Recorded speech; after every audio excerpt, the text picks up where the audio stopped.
What's going on, everybody? Specs Gaming Television here with another fantabulous podcast episode. Alongside me, as always, is my Mario making cohort, Bryce the Prince. Finally, I'm making Mario content. It only took you a month to find your cartridge that was apparently lost in the back of your car. So it was in this. Oh, you didn't. Oh, it was in that. Oh, that's fascinating. Well, it was in the car, but you can't really see it. But it's Nintendo Switch Sports, which is Nintendo Switch Sports. But yeah, which is what my wife and I got from my sister for Christmas. No, for Christmas. We got it for Christmas. And anyways, so we then packed up our car and everything. And I remember to bring my Switch home because one time I went to California and I forgot to bring my Switch home and I didn't see it for several months. Because it was just kind of in California and I'm in Utah. And mail's just, not going to happen. Yeah, well, yeah, I'm not going to have my parents mail my Switch. So I'd rather just stay safe and home. But no, and so this time we just left that in there for a while, and I wasn't playing it for a little while, as you might have been able to tell tonight. Nope, couldn't tell. It's a little rusty. Still have to shake off some stuff, but I think, like I said, I think I'm gonna take some of those levels I couldn't beat right away and make them into some YouTube content. Possibly. Smart. Should be fun. Just be like, yeah, this is what happened in the stream, and then be like, so we're gonna play them. Wasn't that great? Now we're gonna play the levels that I sucked at. Yeah, no, well, and I don't think what I don't think I'm gonna do is I don't think I'm gonna convert the whole stream into a video. I'm kind of playing this on air or on our podcast recording right now, but I'm gonna just kind of give like hey, we beat a couple of hard levels, and then I'm gonna show me like celebrating, and then I'm gonna be like, and then I sucked at a couple others, and then use those as the content for that episode, because I'm sure they'll still take me a while to get through. Probably. So it'll still take a while to actually beat. But anywho, how's everything going over at Specs Gaming? There was a massacre yesterday in the Violet Nuzlocke, but we survived. And oh no! We're pressing onwards. Missed the massacre. 4 Mons died in a tragic. Oh no! In a tragic fire. But we survived. Does that affect you like how Nuzlocks are supposed to affect you? No, not really, to be honest with you. Isn't that the whole point of a Nuzlocke, is you're supposed to care more about your Pokemon? I think because they weren't that great. You're like, I'm not in love with these Pokemon. It's not my starter. No, if my starter died, I wouldn't really. There's not your a lot starter. Of, I thought you were going to say your starter died. No, my starter survived. And then the next gem's an electric gem, so I should have killed the damn starter because of the water. So, we'll see. We're going to grind and then go from there. But all that stuff. The more exciting portion is next week at this time, I will be doing Emily the Show 23 content. Oh my goodness. Yeah, we're going to back to his roots. Back to the roots. I don't think I'll be streaming it right out of the gate. Maybe on Saturday I'll stream it, but I know it's going to be a lot of YouTube content. And then I got some cool, me and you were talking about some cooler ideas we can do. One, I think I'm slightly excited for it, but we'll see, because that's going to be a long ass series. It's going to be like the entire length of the season, but it's different. No one else has done it. You kind of like expressed to me, you're like, I'm not sure. And I was like, I don't know what advice to give you because I've never thought about streaming sports games. I think I've expressed on this podcast before that as much as I love sports video games myself, I think I'd have a hard time playing them for others. I had my soapbox. If you want more of a thought, go back to the VOD from from Thursday, and you can hear me kind of soapbox my way through it. But that's where we're gonna be making some content on that slowly but surely. So, I have to be, god damn, next Thursday night, I have to record a video, edit a video, get it out ready to go while I'm at work. That sounds like a fun time. Thursday night and Friday morning, and then probably maybe I'll stream when you stream on Friday. I don't know. I don't know. Maybe I don't even know. Maybe I won't even stream it for a little bit because it's gonna be. This show's a top heavy category, and I'm gonna get swallowed alive. Should be fun. I can't We handle all that like kind to of see pressure. Specs get swallowed alive, so. Ew. But no, yeah, I definitely. I think for me, I'm starting to feel like an actual streamer now. I'm actually kind of starting to duck away from the YouTube content a little bit, but I need to. I think I am going to spend a little bit of time, maybe on Sunday, getting some content edited. I still wanna put out that Mario 64 content Oh, because that was pain. yeah, because that was pain, and there's a lot of funny times of me going ah. Yeah. So, and then obviously tonight's, like I said, I think I'll try to make those levels that I couldn't beat into some content as well, and then all of a sudden I'll have some Mario content on my channel. Back I still again. don't have any I still don't have any Valheim or Terraria content on my YouTube. You got a lot of stuff in the chamber, it seems like. No, yeah, and I mean, eventually, I don't know, maybe eventually I'll put some Valheim content on. Terraria, I think it would just have to be like right now, since it's me and you playing together, it would have to be something fun that happened. And usually our streams are just kind of like, we're just making it through sort of thing.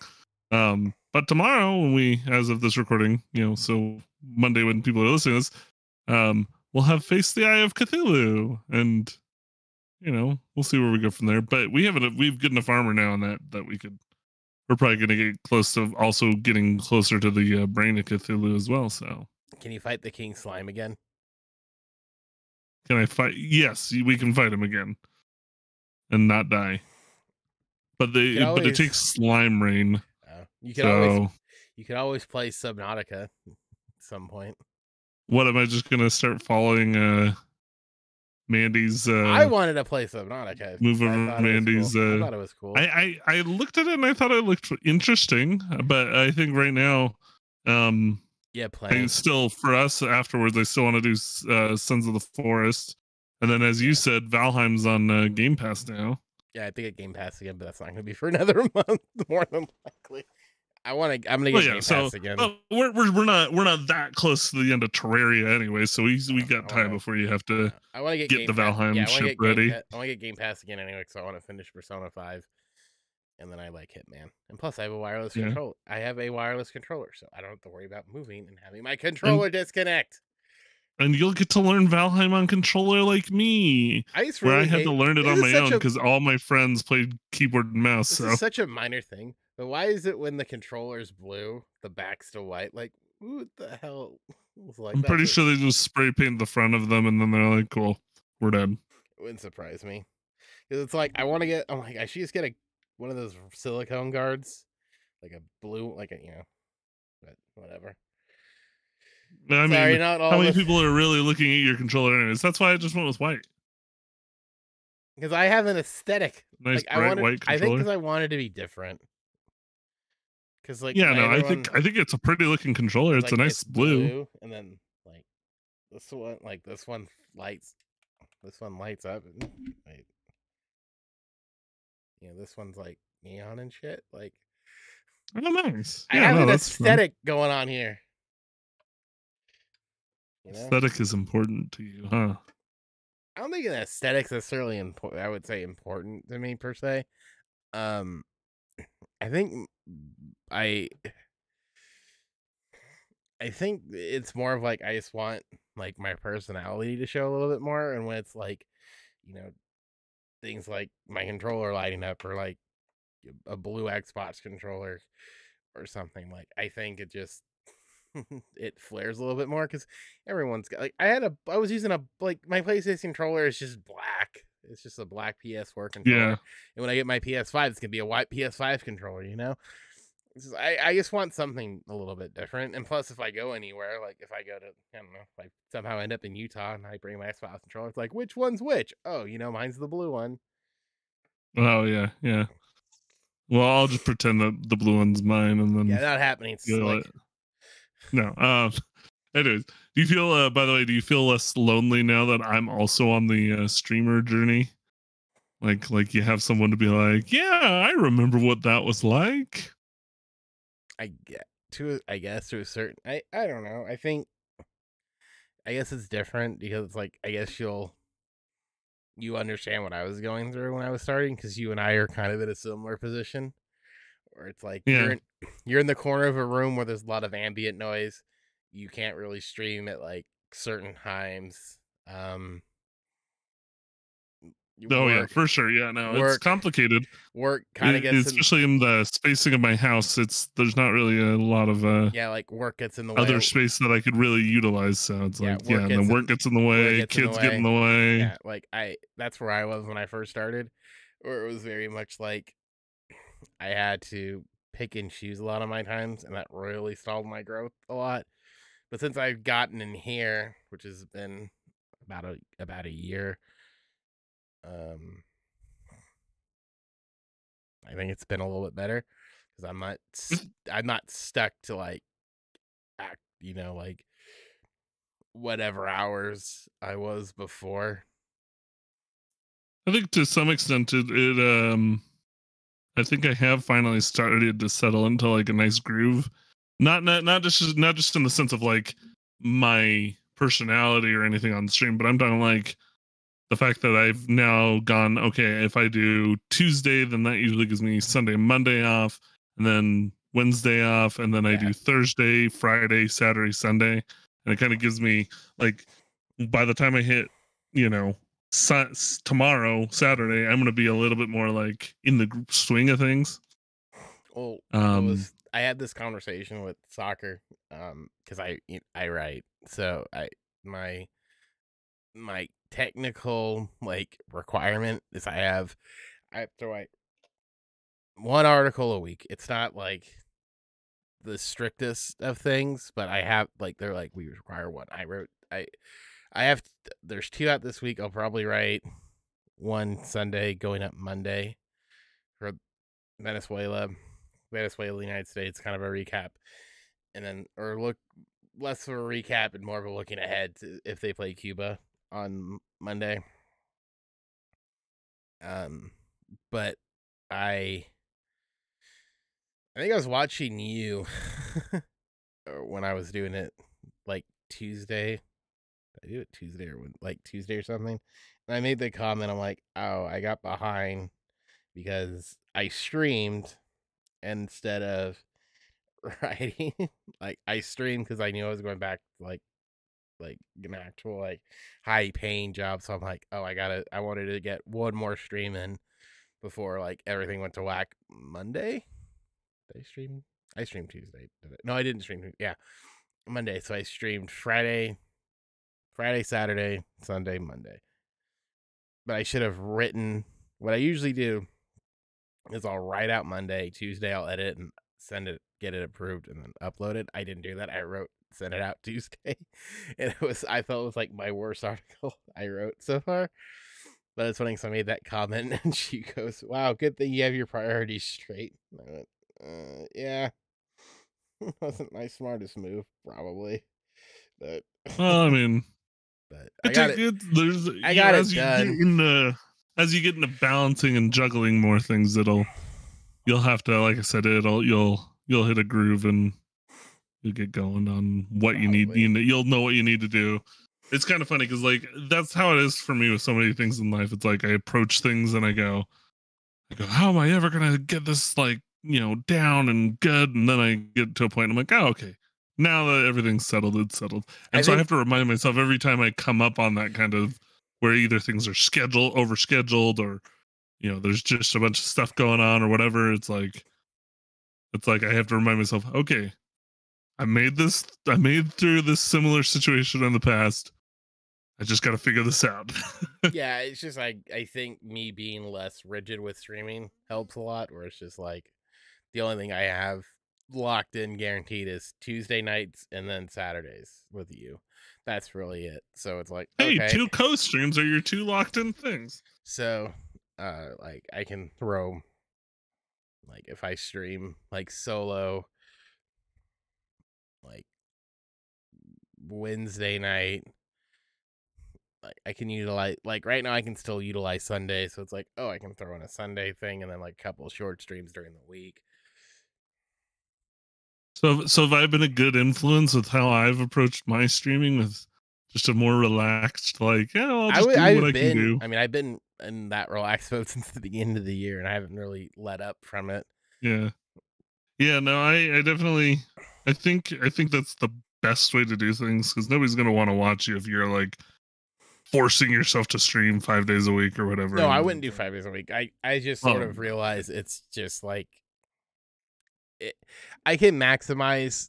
I think it's better. I've realized I'm better off maximizing what little time I have versus like these elongated, like stricter projects. Or it like what am I better off doing is like to like utilizing a Monday, Tuesday, like Saturday, Sunday mindset, where it's like 4 days in a row and then off the middle of the 3 days off in the middle, or is it, better off like splitting it off? No, yeah, I get that well, that's why like every time with anything you and I have done together, I've tried to remind you, like, if you're ever like, oh, I need to do it earlier today, or I don't know if I'll be able to do it this certain week or whatever. No, that's I'm why always I trying was to remind you, like, I'm not going to pressure you no, that's into why I any was certain like, no, that's situation. why Like, I was like, oh, next, like this, like tomorrow, it's like we'll probably do it early again because I gotta watch the U.S. game. And next Saturday might be completely off because I might be doing show stuff. I don't know, or I just stream double, or I don't stream and I just you take the lead on. I stream during the day. yeah, I got. By the way, I got Hulu Live TV yesterday, so I could watch the March Madness. Yeah, and I just realized I can watch the game tomorrow. Yeah, it's on FS1.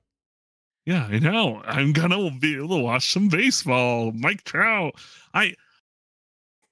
We'll get there in the end. But my thought on Mike Trout is I think this is going to be super good for his season. Probably. Because Mike Trout always starts super slow. I think it's going to be, we'll get into it later. I think it's going to be good for both of them, for both him. Yeah. I think it's going to be great for both him and Ohtani. Yeah, it'd be fun to see them get off to faster. But like I said, let's not get ahead of ourselves. Let's start on. So segue 343 did a good Halo update. There's no real good segue to that. That was awful. There's no good segue to it, but so I'm going to just read this verbatim. Oh my god, I'm gonna read this verbatim here. Like how the title from, we get all the stuff from PCGamer.com. It said Halo Infinite's update is good. In parentheses says, now do it again. They added 3 maps and the best Halo gun since Reach. I haven't played it in about a year. I think I literally played it. It's been like a year for me when I last played it. I'm gonna check Steam real quick. I think it was literally like, it's been a year. I played with my buddy CJ, and he's like, it's dead. I think you've played it a little bit more than I have. I haven't played it in a little while though. But it looks like, so they added 2 new arena maps, Chasm and Cliffhanger, and the big team one, Oasis. So kudos to them, I guess. I didn't log into Yu-Gi-Oh! Fun times. When's the last time I played Halo? I have it installed. That's what's funny. I have it installed. I haven't played. Yeah, it's been over a year. February 5th of last year is the last time I played Halo Infinite, or when I played the multiplayer. I have no idea the last time. Let's see. Does this say what the last time I played this was? November 19th. And what was funny was when I played it then, I played it with a group of my friends, and I thought I was going to like really get into it. Didn't. And then we just never quite played it again after that. We were going to do some casual type games with it, and then we just never So here's what off. So here's what they added for Halo Infinite Season 3 at a glance. 3 new maps: Chasm, Cliffhanger, and Oasis. 1 new weapon: the M3092 Bandit. A new mode: Escalation Slayer, and they said in parentheses it's gun game. New equipment: Shroud Screen, 100 tier battle pass, and ray tracing. So at least, I guess they're adding stuff to it, but Halo has always been like a game I want to play, but everyone's like, it's dead. And if this update's really good, I might bug CJ and be like, hey man, Friday night we're gonna play let's do a little Halo stream. I'd be willing to hop in on that as long as I'm not also streaming. No, I like it's one of those weird bits where it's like, if I can get a team of 4, I'll stream of 4 and we'll go to town. But like, I may eventually do a Halo stream, but I think I'm gonna start dedicating Fridays to Mario. So. You should do Mondays and have it be Mario Monday Madness. The thing is, I like Mario for Friday nights because I feel like that's when a lot of people are at least going to be semi-available to watch me. My Twitch was popping, and holy hell, I had like everyone live when you were live. Now it's dying out, but it was like there are so many people live. It was like, ugh. Yeah, and I couldn't watch. I couldn't like mod. It was awful. Never had that many people pop into one of my chats. Like, obviously, doing viewer levels always helps. No, it was popping, but if Halo takes a little bit of comeback, I might give it out. But I'll give it a shot. But I'm just like, I just want it to be good. Like, just put care into it, you dickholes, please. I think. Well, I mean, it sounds like they did. Maybe I give it a shot off stream. Maybe I play a little. Maybe I have to play it a little bit. Is that it? Do I have to give it another shot? I mean, if you ever want to off stream, I'm always. And I mean, I'm always telling you that anytime off stream, I'm willing to hop on with you and party, boogie, and have fun. You and I are friends outside of being also co-hosts of a podcast and streamers and all that stuff. You know who aren't friends? Who?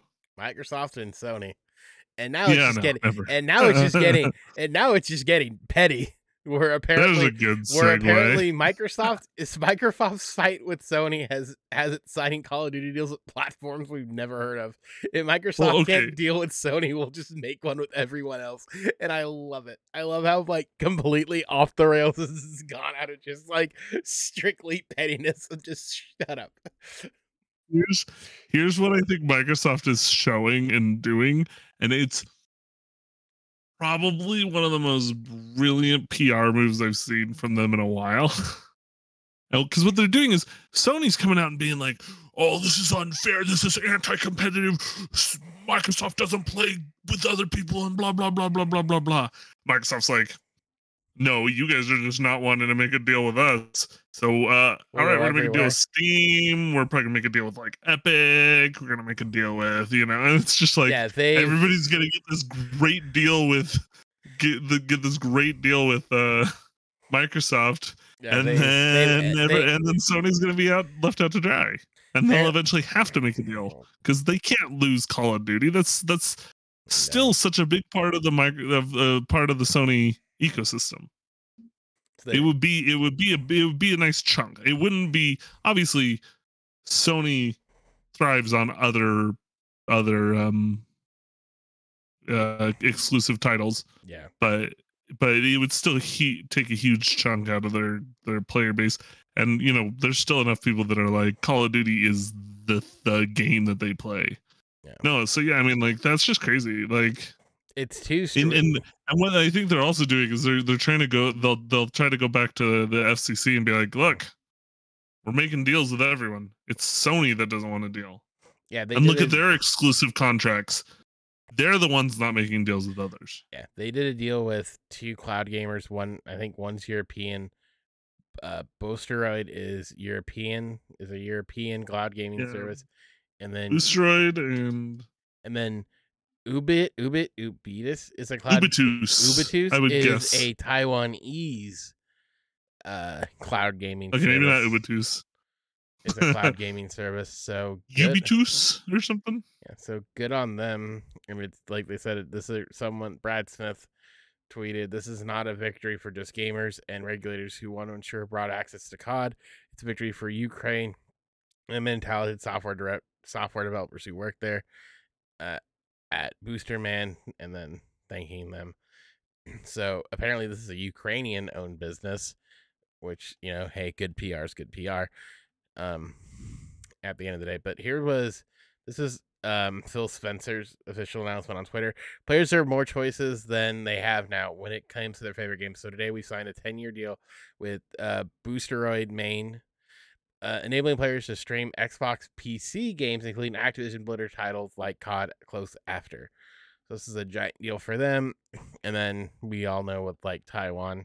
So that's a market there. So good on them for being a little bit petty, but also it's a giant win for everyone. Yeah.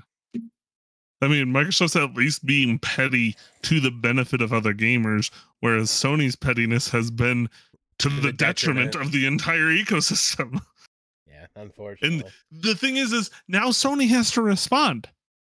They have to do something that is good PR for them. And this is going to be good for gamers. Microsoft made a move that will ultimately benefit gamers. Yeah, and considering maybe the courts will see this and finally be like, you know what? Let's just wash our hands. Considering I think the closest thing to like PR I've heard from Sony is they might do like a PC thing similar to like what Xbox did as their own launcher, which isn't, I don't think, a good thing, but it just means PlayStation will be on PC.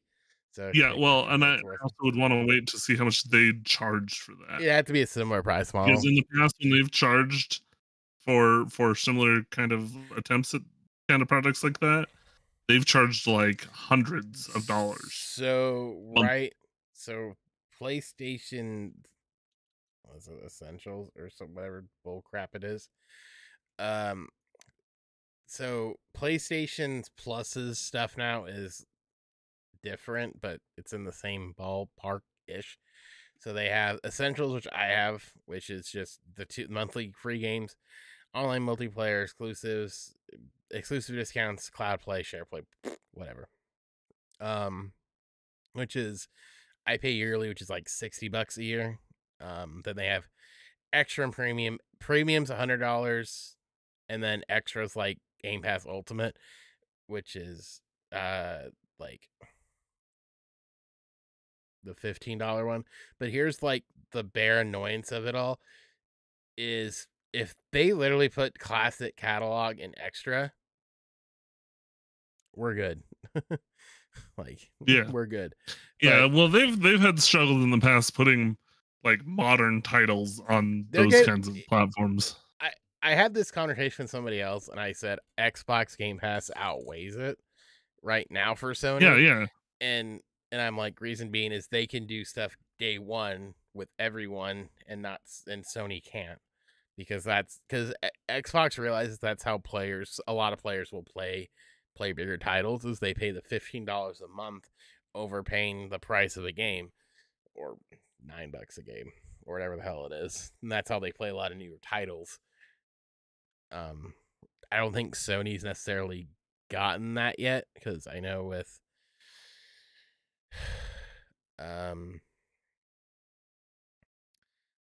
like Extras catalog right now, this is just stuff they've added. Like they're adding Horizon Forbidden West a year later. Like that dropped. That dropped. Like the Quarry dropped, Resident Evil dropped, Outriders, Scarlet Nexus, Borderlands 3, which is old, Tekken. Like those are stuff that recently added. Now, like, does Xbox do that every so often? Yeah, but if it's a bigger title, sometimes they just drop it day one. Sony hasn't really done that. Now, if Sony were to do that with some of its bigger titles on this model, they might see a bigger, thing for it. But as of now, it's like, I mean, I'll say this: Horizon Forbidden West being out there a year later, kudos. Like that's a giant win. But like Quarry, I think it's like 6 months. But like if they want to do this, they have to start dropping their exclusive titles day one on here. Yeah, they can't keep like doing like years later,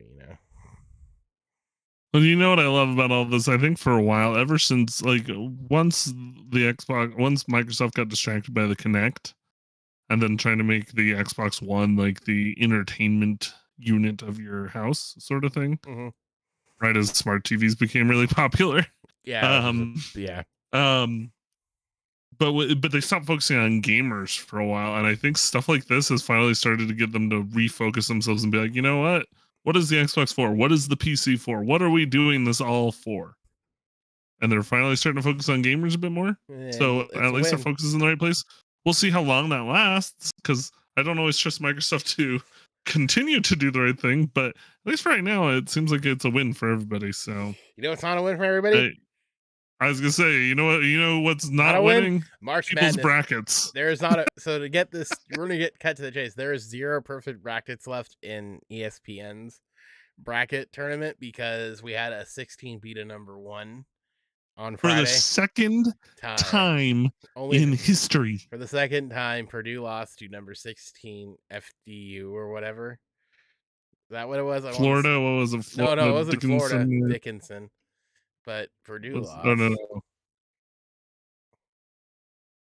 Sorry, what was the team? What's their names? The Farlang Dickinson upset. Farley. I have the Dickinson. Upsets Fair Purdue. Dickinson, yeah. And there are a lot of upsets. Like I had Arizona going to the final. Arizona lost, so that's bad for me. A lot of stuff went wrong. Yeah, no, at least my UCLA is still in it, so yeah, that's still going. That right now, it's like it's either once UCLA's out, I just want chaos to reign. Yeah, well, no, here's the thing. I was talking to Abby about this, but like the super funny thing about March Madness for me is I like right now I'm participating basically in 2 brackets, kind of, because you didn't actually get yours onto the ESPN bracket. No, thing. yes, it's ESPN just bugged it up. I blame. We'll just have to compare points as we get to the end. But I'm also doing one with my wife's family, and what's funny is like I create them, and I'm always thinking I'd like to do well. Like I'd like my bracket to do well, but at the same time, I'm also kind of watching the scores and going, "Oh man, look at this upset that I didn't predict. Oh, but I'd still love to see it because chaos is awesome." Yeah, and it's just like it's kind of like now it's like I'm sitting looking at Fair Dickinson and going, they could make it to like the Sweet 16 or Elite 8. That'd be really fun to watch. But they won't. But it would be fun, wouldn't it? Like. Yeah, so I shouldn't say they won't, because you would have said they won't beat Purdue, but look. And then Arizona lost to Princeton. Although that one feels a little bit less weird because I feel like a while ago Princeton used to be a big basketball powerhouse, and now they're not. Yeah, so in terms of like tomorrow, some Saturday and Sunday, you got Alabama against Maryland. And then the 5 seed, San Diego State taking on Furman. I want to say there were no upset. Creighton or Carrington and Baylor. Creighton and Baylor both won. Utah State almost upset Missouri. I was hoping they would because I predicted that, but. And then Princeton beat Arizona. Fairlink beat Purdue. I think Memphis. Did Memphis beat Florida Atlantic? No, Florida Atlantic won. I think I took Florida Atlantic. 65. And then Duke, Tennessee. Kentucky beat Providence. Kansas beat Montana. USC almost kind of beat Michigan. And then Marquette beat Vermont. So it really wasn't a whole lot of upsets, at least on this side of the bracket. On the other side, there's just some big upsets. Yeah, on the other side of the bracket, Houston had no problem. Miami won. Indiana, I want to say Indiana won. Iowa won. Xavier won. A&M won. Texas won. Kansas won. Arkansas. I want to say Arkansas won, right? Did Arkansas win or did Illinois win? Is that game going on currently? Arkansas won by 10. Oh, Arkansas won. St. Mary's won. UConn won. I watched this game.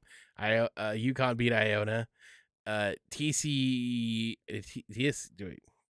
won. TCU won. I know Gonzaga won. Although Grand Canyon University, you showed up. Good on you, I guess. Northwestern won, and then UCLA won. I love the fact that Grand Canyon University sneaks in there. Yeah, I have a friend of mine. Well, he's a friend through what do you call it? Through some of the Angels groups I'm a part of. I know people who love that school and say it's like a great school. And I'm he like, went to Grand Canyon University. Like, I think he did their online stuff. And I think he's been to some of their games I too. love how everyone says like Grand Canyon's like this great school. I'm like, I remember that school was just like one of those schools like that was like a scam. I back mean, in the that's how day. some schools start, right? It's a Christian school. I mean, it's just like it's another Christian school. It's a rival to CBU if you care about that kind of stuff. Oh, I see Gonzaga on my. Oh, it's because they played today, right? Yeah, I think they won. I think all the games are now 82 to 70. Hey, I mean, 82 to 70. That's nothing's weirder not than your bad. first couple days at work to where you have the games on a second monitor and you're not even really watching them. You just want to look over every once in a while to see a score. That's what I was doing today. It's like I'm working. I had a podcast in my ear, but I had it on my second monitor. And I'm not even like watching. I'm just like looking over every so often and then watching a couple minutes and going back to what I need to be doing. But this is like yeah. But this is like the one weekend where it's like 4 straight days of basketball, and now we're just gonna be back to like Saturday, Sunday.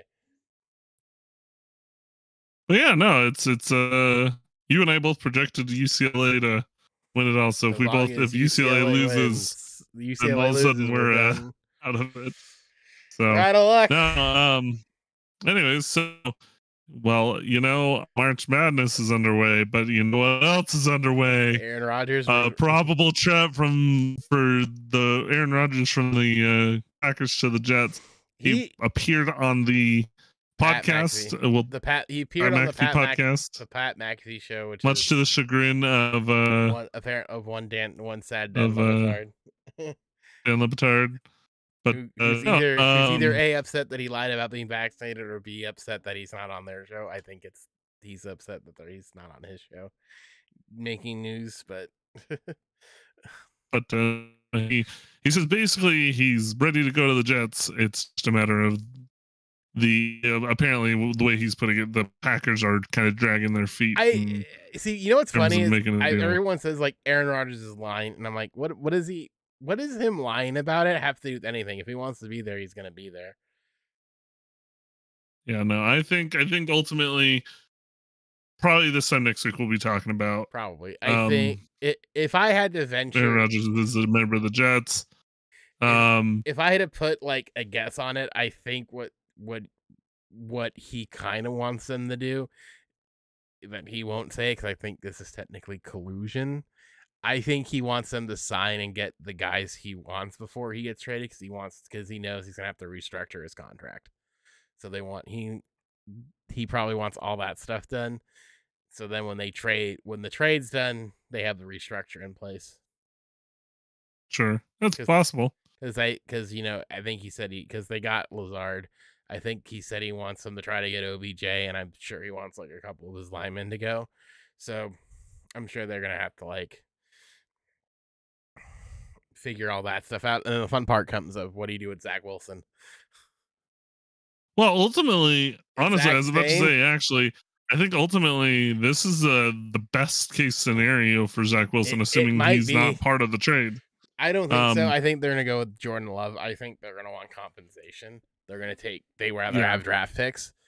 I mean, yeah, they're not going to, I don't think they'd take on Wilson. And I'm weirdly enough, I actually believe that some people in the Jets organization actually do believe that Zach Wilson can be their quarterback in the future. So, I mean, what's really this is like the best case scenario because Aaron Rodgers also seems to believe that Zach Wilson has. If they're on the same page ahead of him, if they're on the same page and Zach and they already talked, it's like, look, I'm only going to be here 2 seasons and the team's yours. If you can absorb 2 years of information, because he's only 24. Like he starts his, at 26 or something. Like he could run 10. Have a good run. As long as. I honestly believe that part of why Rodgers wants to go to the Jets, other than you've got Sauce Gardner, you've got Breece Hall, you've got what's his name, their wide receiver. I'm trying to remember who their wide receiver is. That's really good. Garrett Wilson. Yeah, Garrett Um, Wilson. you've got some really, really extraordinary young talent, and you plug in Rodgers, and maybe hopefully sign a couple of decent enough O linemen, and all of a sudden Rodgers is probably taking that team deep into the playoffs. In personally, in my opinion, I mean, obviously we'll see how that organization stacks everything up. But I think honestly, another part of why Rodgers, like based on Rodgers' comments in the past with Wilson, he has made a couple comments in the past with Wilson. I think he honestly, part of why he wants to go there is because he wants to go there and kind of be like, look, show Wilson this is what you need to do to settle down. maybe it is that. Maybe he is willing to go into a situation and be the mentor that he wasn't to Jordan Love. Yeah, we'll see though. I guess we'll see. It just depends. But it's a lot of weighing parts. I think he honestly believes more in Zach Wilson than Jordan Love. Yeah, I mean, which I think is a mistake because I think Jordan Love has a lot of talent. But also too, Zach Wilson's not going to be pressing for his job anytime soon. Yeah, that's true. So apparently, so this is from the New York Post. This was yesterday. Jets Packers quote unquote far apart on Aaron Rodgers trade as negotiation details emerge. So apparently Rodgers wasn't technically lying when they were talking about it, and it says the Packers want more than a first round. This is according to the New York Post. Packers want more than a first round pick as part of the base deal. Multiple sources told Pro Football Talk, which report that Green Bay wants protection in 2025 should Rodgers see that begin in 2024. However, the asking price is reportedly more than the Jets have believed they should give up for a play the Packers have say they no longer want. Adam Stratton reports Thursday morning that the two sides were not close on a trade as far as Wednesday night. All I can tell you is that Green Bay believes it's right. The Jets believe they're right, and now we wait to see how the two sides can find some way to meet in the middle and come up with a simple solution. Scheffner said, according to SI.com. That's where the two sides are as right now, far apart. Rodgers is currently in a contract with the Packers, who are willing to wait until the draft to trade the Packers quarterback. A separate league source told the outlet. Yeah. No, I honestly, it's funny because I think the Packers, the problem is the Packers are saying like, look, this has been, the Packers believe they're saying like, look, this has been our franchise guy for a while. We deserve top level compensation. But the problem is all Rodgers' talk is basically, I'm going to retire if I have to try to come back to the Packers. And so what do you do? Like, and the Packers are desperate to move on to Jordan Love. So it's like the Jets are kind of like sitting and saying, all right, are you just at the end of the day, it's like Aaron Rodgers retire? Like, well, at the end of the day, I'd just be like, hey, you're the ones taking the damn the cap hit, not us. Like, you want to pay that. The whole thing is, if I'm the Jets, is like, you can pay him not to play. I don't care. Yeah. Like, I think I will say this: if they really are, we want protection if he plays in 24. Like, that's 2 years down the road. You like, why are you worried about that? Like, what do you want from them? 3 first round picks in consecutive years. Yeah. Like, let's be realistic here. Like, if he plays in his age 39 and 40 season, like, okay, well, like, is there that much value in that? Like, how much do you think you're gonna get from out of this? Yeah, I agree. Or it's like you're not just holding the player hostage and the organization he wants to go to hostage. But I mean, like, hey, good, whatever works for you, I guess. Yeah, but no, yeah, we'll see. I guess we'll see what happens here. So, we haven't had to wait to see Japan dominating the World Baseball Classic. It's like there's some sort of Ohtani effect. Yeah, they're undefeated. They've gone to the semifinals every year. The World Cup, the World Baseball Classic's been in existence, and they are cruising. They'll be playing Mexico. I think Sunday night? No, Monday. They're playing Mexico Monday to go to the title game on Tuesday. And I fully expect Japan to steamroll Mexico. I think Mexico's been hot. Like they beat Puerto Rico earlier this evening. But I think they're pitching. If I had to guess, they're going to pitch Yu Darvish in that game, and good luck if Yu Darvish is on. So I think Mexico is going to. I don't think Mexico's going to beat them, but we will see. And then they're assuming going to play either Cuba, Venezuela, or the United States for a title. Mind you, Ohtani against Italy threw 102 casually. But David Fletcher got hit. Ohtani is amazing. He is in second gear. Yeah, so we were talking about this earlier. And then we'll get this in. This will probably tie into our next part of this, which is talking about Team USA. But Mike Trout, Ohtani, I think this World Baseball Classic, if there is anything we can learn from this, it's they might come into this season a lot hotter than they normally do. I don't think. I think it's even more than that. I think they want that. That atmosphere is a playoff atmosphere, and they want that atmosphere, and they're gonna. So now they're gonna start, I think, coming in more motivated. Well, so one thing that you're missing. I don't think we're doing it on purpose, but Fletcher played with Italy. He played They play Japan in Japan. It's loud. Angels #2 guy Patrick Sandoval's pitching for Mexico. It's he pitched. It was very, very loud. These guys are all getting a taste of this, and I mean, I think Sandoval's gonna. I think hilariously enough, I think Sandoval's taking the ball against Japan. I think because I don't think did he start today? I don't think he started today, did he? I think I saw he was taking the ball against Japan. Yeah, so we're gonna have players who are warmed up, who are now motivated, and then they're gonna kind of go to the other guys in the clubhouse and be like, "Okay, come on, guys, we gotta make the playoffs. Let's do this. We got this." And finally, we have a team that is a lot deeper, where an injury isn't just gonna be like, "Oh, we're done. Never mind." It's gonna be more like, hey, okay, yeah, we got an injury, but we'll plug in Urshela, or we'll plug in Renfro, or we'll plug in or whoever, Yeah, it's definitely looking like Sandoval's going to keep taking the ball against his teammate Shohei Ohtani on Sunday. Yeah, so that should be fun. Sorry, Monday, right? There's so much you forget Monday. Just how much is going to be coming into this. So yeah, so it looks like it's going to be Sandoval taking on Shohei, so that'll be fun to watch. Yeah. And then Tuesday, clearly. Well, and you also wanted to talk about Team USA's games have been what a wild, not boring.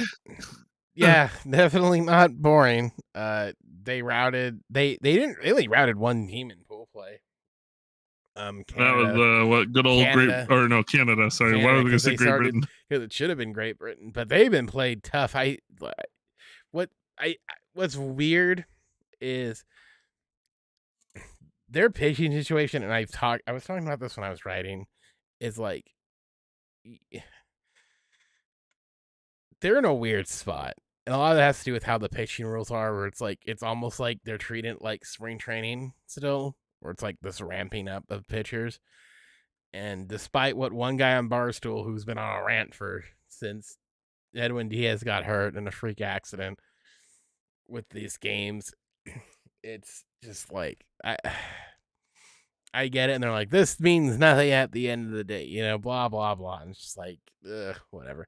But it's been a wild game. Like, it came down to Colombia, came down to the Colombia game. They got that by the skin of their teeth. But man, if they didn't get routed by Mexico, oh my gosh, that would have been wild. Yeah, it was a wild. Pool play, man, was wild. Like, one game you could breathe easy. Every other game it was Great Britain. I think that was close one. So was I mean, all of them were close except for 2 games. I'm pulling up my article. Great Britain. They took a 5-1 lead, but it took a while to get there. Mexico was an absolute rout. Nick Martinez sucked. It was 11-5 rout, and Brady Singer handling that game was nuts in itself. Joey Meneses, just an absolute madman. And then Canada, they came out and beat the crap out of 19-year-old Mitch Bratt. Poor guy. And then they hit for the cycle twice. And then Colombia, I'll give this much. Merrill Kelly did the job. He pitched in and out of trouble. I think they might be in a better spot with because Miles Moukolis is probably available to throw in one of these games again if things get out of hand. So I think they're in a better spot now with being less restrained, but it still doesn't it still doesn't necessarily feel any better going into Venezuela. But it's again, I'm just gonna keep plugging my article on Last Word on Sports, just saying you got it, pitching's got to keep them in check. Lance Lynn starting, if he can repeat, will be good. USA's got to work the pitch, work the pitch count, use those 80 pitch limit to your advantage. This lineup's really deep with, you got Betts, Trout, Goldschmidt, Arenado. And then biggest thing is just limit the damage. Just, keep limit it. If we could play our baseball going into this, we'll be good. It's just can they do it? And it's they probably can. It's just it's gonna be a rough one because Venezuela's hot. Yeah, they're hot. Yeah, no, this should be a fun. I'll tell you, I will make sure that I'm watching the final. If they make it. I'm gonna try to make sure I'm watching all the rest of the games. I mean, now that they're out of pool play, it's this is when it gets real. Oh goodness. Yeah, now it's the elimination part where it's one and done. Whereas before, see what's weird is where it was before, it was a winner's bracket and a loser's bracket. Now it's nope. Winner go home. Yeah, no, it's kind of funny because when the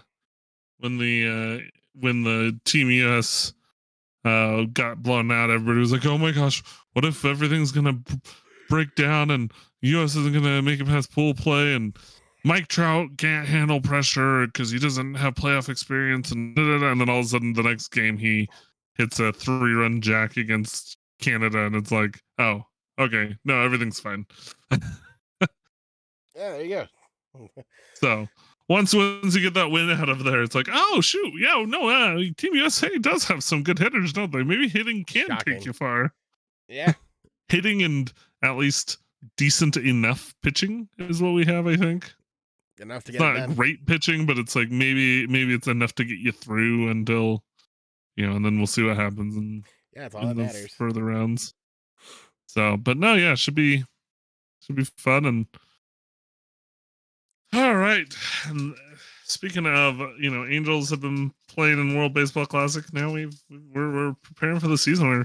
I think it's funny because World Baseball Classic almost interrupts kind of what we're learning from spring training, and the Angels are having a pretty decent spring training. I mean, I try not to read too much into wins and losses and stats and things from spring training, but I mean, they seem like they're starting to get really cohesive as a team, which is one of the few things I think you can look for from spring training. Yeah, that's what I'm looking for. And one guy who isn't being too consistent is Brett Phillips, who was supposed to be brought in as the 4th outfielder. And I think he ultimately is going to make the team. I think they'd much rather have him out there because one of the things the 4th outfielder was lacking was defense, whether it was Moniak or Trout or not Trout or Adele. Brett Phillips has the glove. I think his bat will eventually come around, even though it's he's not seeing the ball well. And I think Brett's aware of it, that he's not seeing and hitting well.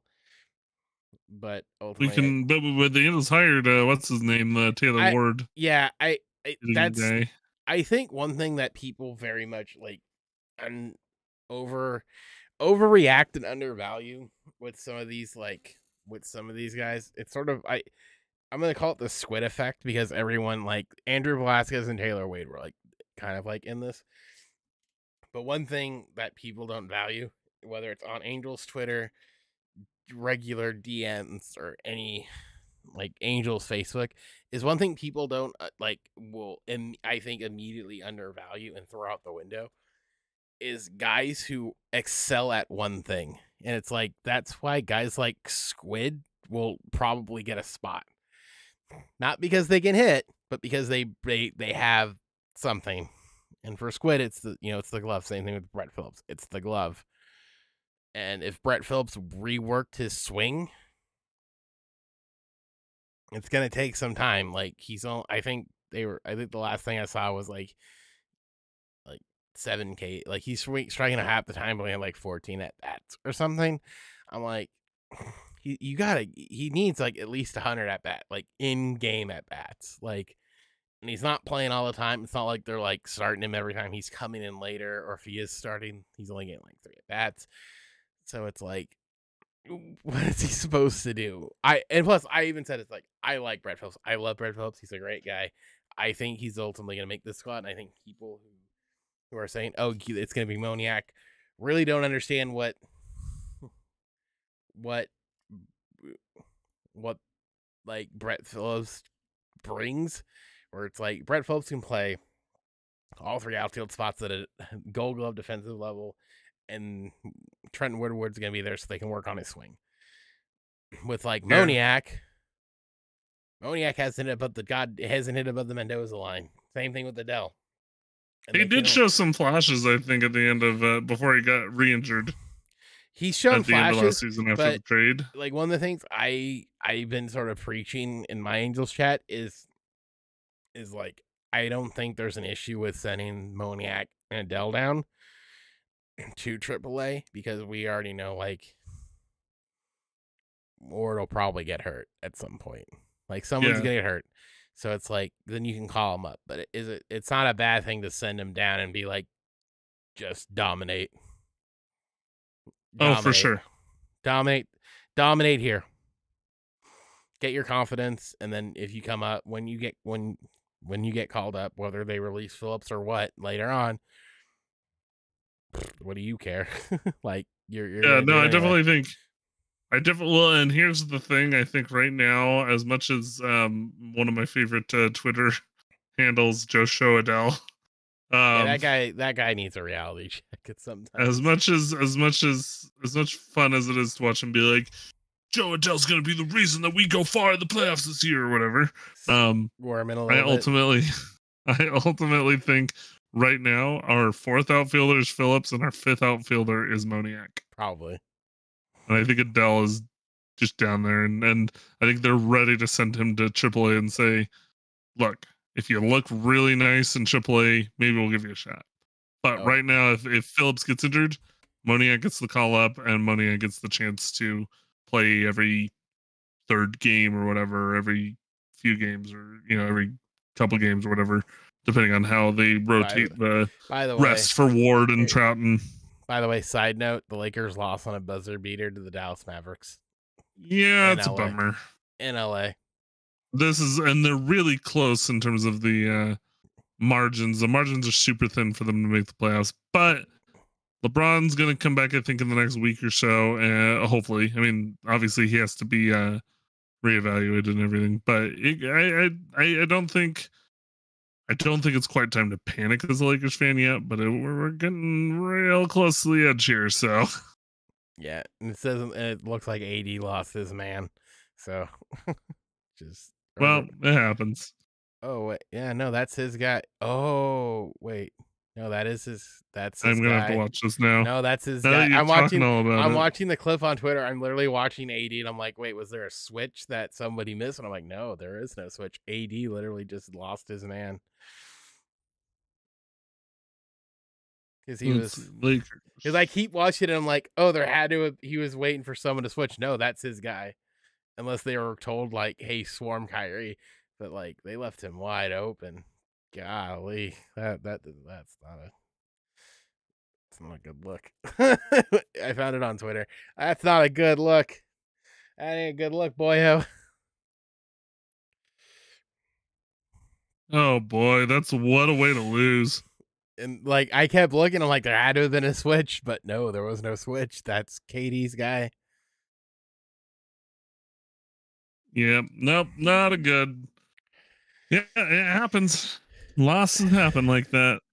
All right. Well, Sometimes we lose that way, but I think next week when we're talking about the Lakers, we'll talk about a couple wins. all right. On that somber note, anything else you want to add? No. I mean, this is I think a much more fun-filled week of sports and games and things, and we're building them now. By the way, I think we're creeping up on our 1 year of actual co-hosting. Oh man, has it been that long already? Don't worry, I have a surprise for you when we get there.